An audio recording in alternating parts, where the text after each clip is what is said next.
अस्सलाम वालेकुम व्यूअर्स, आज हम आपको बताएंगे फ़ालसे का जूस बनाने का तरीका।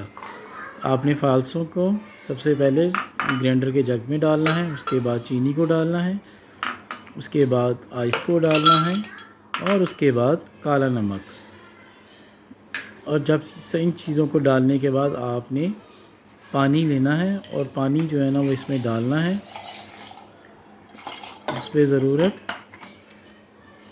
और उसके बाद आपने इसे ग्राइंड करना है।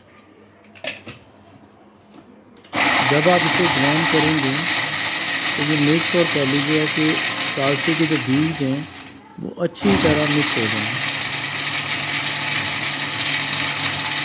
बस अब इसे आपने थोड़ी देर ग्राइंड करते रहना है। अब आप देखेंगे कि आपके जो जूस का कलर है वो फ़ालसे के कलर की तरह आ जाएगा।